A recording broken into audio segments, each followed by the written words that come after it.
However, it's not over yet, because there's something else going on in medicine where the government itself is proving to be a little bit of an antagonistic force in terms of how these medical students are doing. I want to introduce you to the bonded medical program. Basically, what this is the government's way of opening up extra spots in quotation marks, in medicine, where in exchange for being given a place in a medical, in a medicine course, you are obligated to, at the end of your degree, give 3 years of service in a rural health facility or in a rural area, right? Now, on the surface, pretty reasonable, right? You get access to a degree that a lot of people want that's really competitive, right? A degree that maybe if you didn't use this program, you barely just missed out on. And you get to be a doctor. And the only condition is, after you've graduated, you just have to do 3 years in a rural area. And mind you, this isn't like an internship or anything.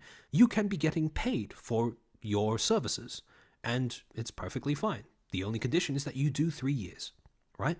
The only problem is that okay, so yeah, before I get to the main problems with this, I want you to bear in mind, right, in the back of your mind, the goal of this is to make it so that we have more doctors, more medical professionals in rural areas, right? That is the ultimate goal of this program. So, I got sent a link to a Senate hearing where they were evaluating the effectiveness of this program in advancing that particular goal, getting medical professionals to move to rural areas, right? And again, this Senate hearing is pretty old, 2017 to 2018. So this program has been a thing for I think around 7 to 8 years.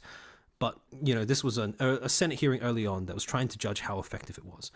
And there are two things in this hearing that are a little concerning.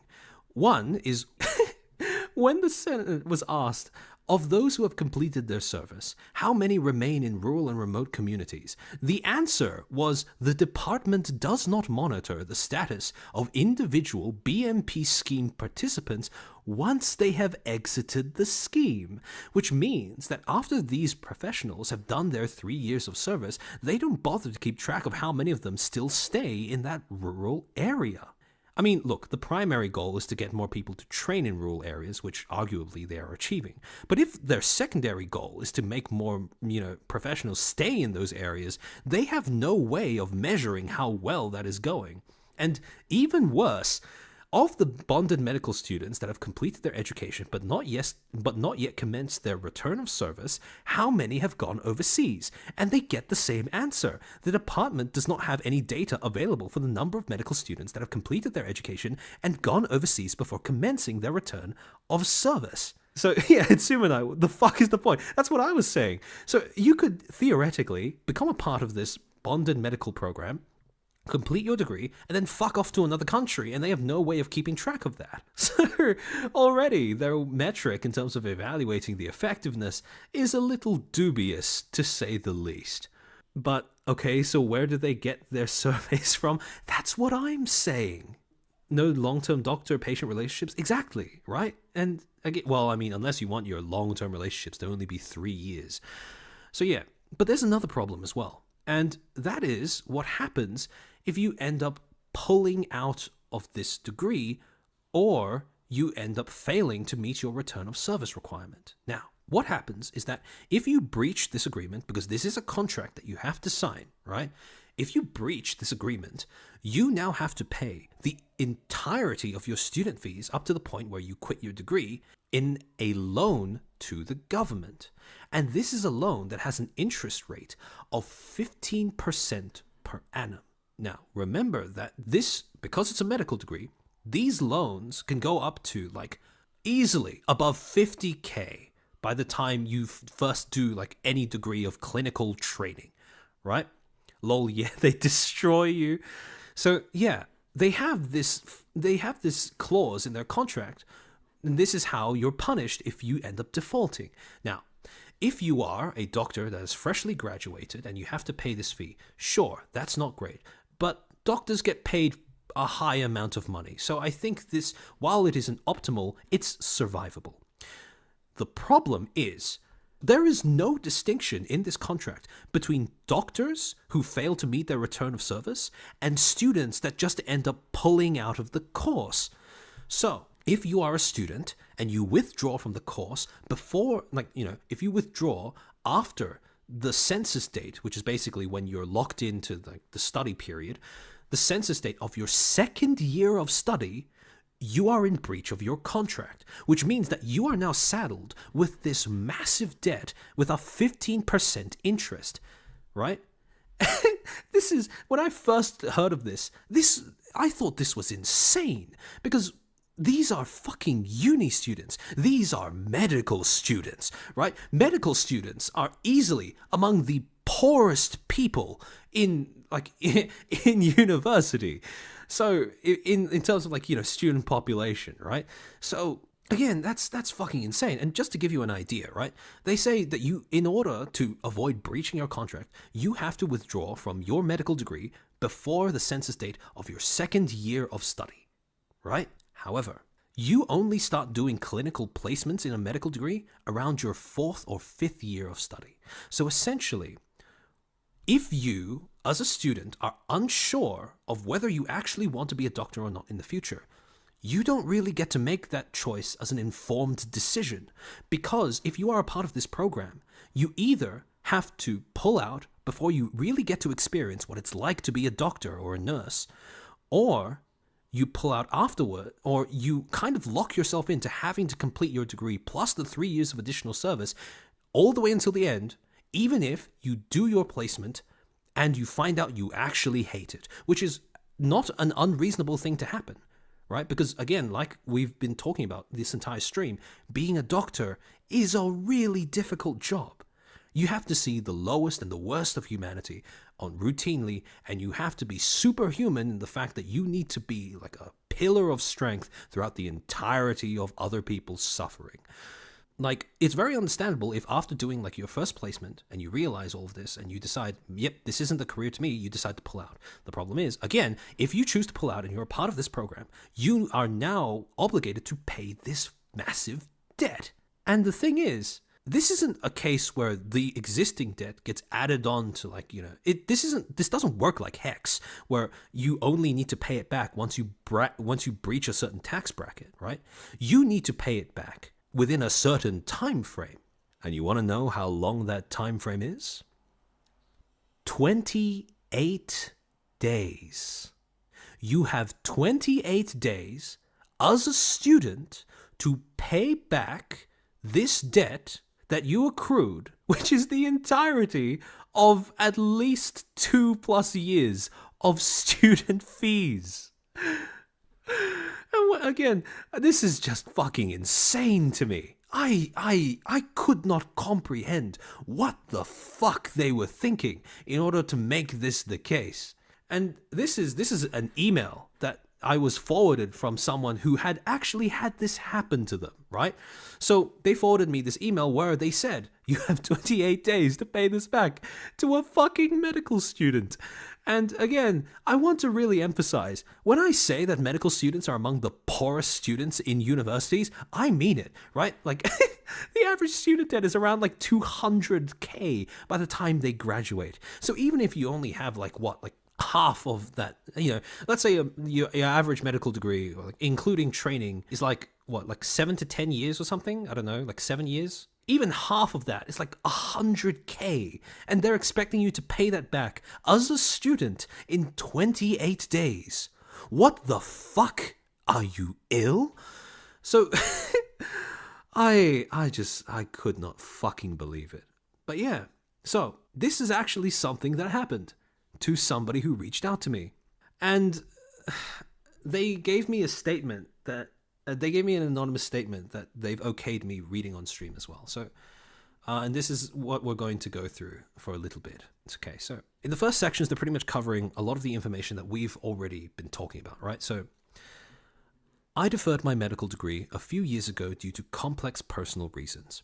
However, I was a bonded medical student, which meant I was obligated to practice rurally for 3 years when I finished my degree, in return for the government paying their contribution to my university fees. What I didn't realize when I left was that, by leaving, I was actually breaching this agreement. In essence, this means that I now owe the government a substantial amount of money, far greater than the standard HEX debt. The reason that this system exists is to dissuade doctors from trying to get out of practicing rurally. Rural health is seriously lacking, which is why this program exists, to send more doctors to rural hospitals. But what I now know was that it is also aimed to dissuade students from leaving medicine. And again, I really want to emphasize that the whole, obviously, if you want your doctors to return their service, there needs to be some sort of incentive, right? So I get it when it applies to doctors who have already graduated and are actively practicing. Because mind you, this is a debt, the 3 years of service, this isn't something you have to do immediately after graduation. You have 18 years after the completion of your degree to do this return of service. It's only after those 18 years are over and you haven't done your service that this debt kicks in, right? So again, if you are a doctor, this is fine. It doesn't really affect you.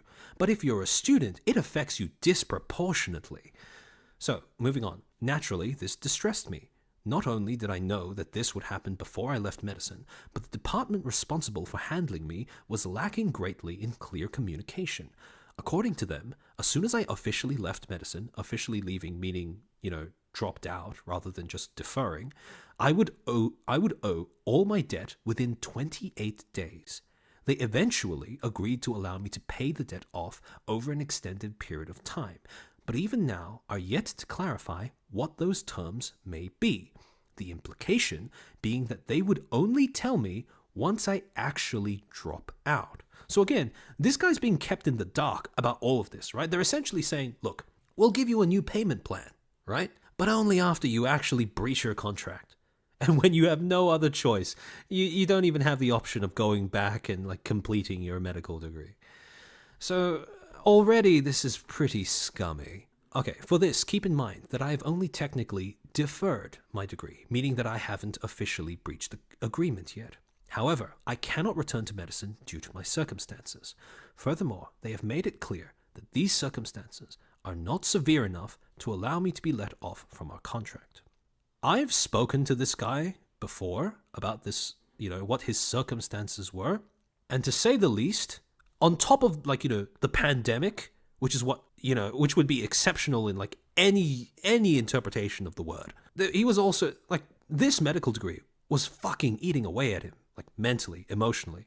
So it's just kind of wild that doesn't seem to matter. But anyways, the implication here is simple. Don't leave medicine. Why would you leave medicine? There aren't a substantial number of students who leave medicine. Because why would you? There's an unsaid assertion that every medical student, every doctor, is beyond lucky to be where they are, and they must not waste what they have been so fortunately granted. This assertion greatly varies depending on person and age, but it's one I've certainly experienced, even amongst those who aren't in the medical field. When I tell people that I left medicine, they're always shocked. Why would you leave medicine? What were you thinking? Medicine is held on a pedestal by society, revered greatly, and that's fair. Doctors have a very difficult job, and there's no denying the sheer importance of what they do. But there's a difference between seeing that a career is greatly important and unconditionally supporting it no matter the downsides that may come with it. Because downsides exist with every career, and they mustn't be ignored even in medicine. I want to hug this person. Yeah, he's been going through a rough time. And this comes back to the whole law that exists to dissuade medical students from leaving medicine. The truth is, very few medical students would ever even leave medicine to begin with, because it's so hard to get in, and because every student feels greatly indebted to be there, or perhaps is made to feel indebted. They're made to feel indebted by their university, by senior doctors, by parents, by society. The world gets away with treating too many medical students and junior doctors like dirt, making them pay obscene amounts of money, in my case, making them work insane hours, bullying them in the workplace, giving them insufficient academic support, and more, because what is the person in such a situation going to do? Leave? No one leaves medicine. Simple as that. Everyone had to go through this, so you have to too. This is what will make you a good doctor. I want to stress that I don't think this culture exists everywhere, in every doctor, but it's what I observed in my time in medicine, and even as someone who ended up leaving, it's one that I still suffer from. I want you guys to be aware of the fact that this came from a student who, after doing clinical placement, was so disillusioned with his degree that he decided to drop out. Now, a few things. This sort of culture in medicine is something that anecdotally I have heard quite a bit about. And again, a lot of it is anecdotal because the students that tell me this do not feel like there are measures in place where they can report misconduct, bad behavior, harmful treatment by superiors in a way that will still make, in a way that they will be able to address the situation without also possibly impacting their future careers. If I've learned anything about the industry of medicine from the people who talk about it, it's a very incestuous one where, the degree of nepotism goes very high. So if you burn a bridge now, you might be fucked in the future. I've heard stories of examiners going out of their way in an attempt to make students cry during exams, to break down. And again, to some degree, I can understand the argument that maybe they need to be able to deal with emotional hardship as a medical professional in the future, but I still disagree with that argument, because why the fuck would you inflict that kind of suffering if it's not necessary?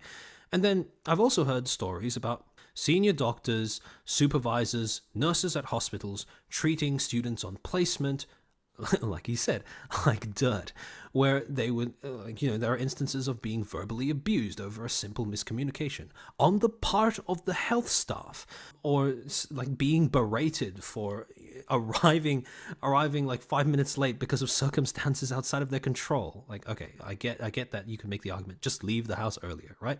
And again, I understand impressing the importance of arriving on time.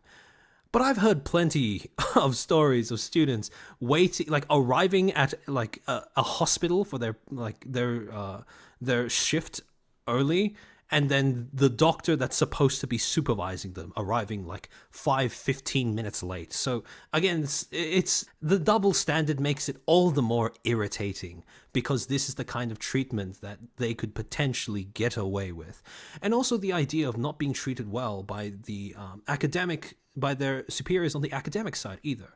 There have been instances where professors in quotation marks, or unit coordinators of these medical degrees just don't seem to give a fuck about their students' learning, where they basically just treat their position at the university as a side hustle to sustain whatever dying dream they have on the side, when they neglect all of their duties as a unit coordinator. They won't answer student emails. They'll be really pissy when students try to ask them questions about course requirements or just specifications when it comes to certain exams, or asking for clarifications on how something was marked. And again, these stresses that come with your academic performance, these aren't life. Well, I dare say they're not it's not like worrying if you're going to be able to put food on the table or not. But this is, nonetheless, another form of stress that's adding up on the minds, on the shoulders of these students.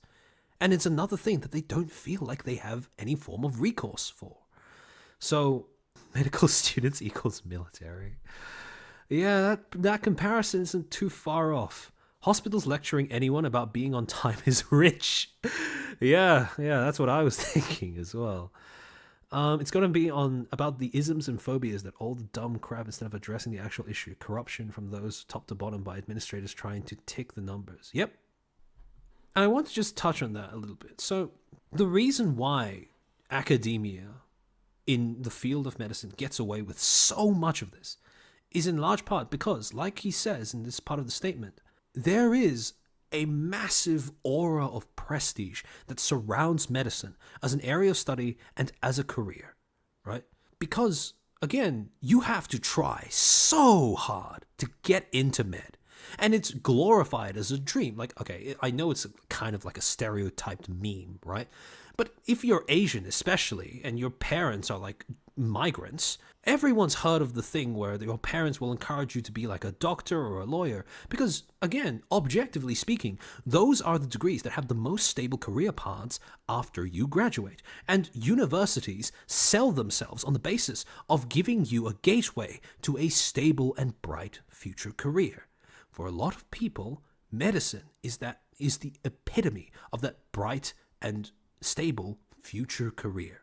And so you have this problem where people don't have a way of complaining, but it's made even worse by the fact that, for the most part, a lot of them feel like they don't even have the right to complain, because it's just the way medicine works. And that brings me to the next thing that I want to talk about, which is, actually, I'll get to Super Chat first. So, such a fucked up situation. The culture in medicine is so toxic. Doctors literally pride themselves on making those beneath them feel like shit. Thank you so much for sharing the story. You're seriously doing God's work. This shit has been bugging me for like a fucking year. I'm just glad that now I've gotten the go-ahead to like fucking talk about it. So yeah,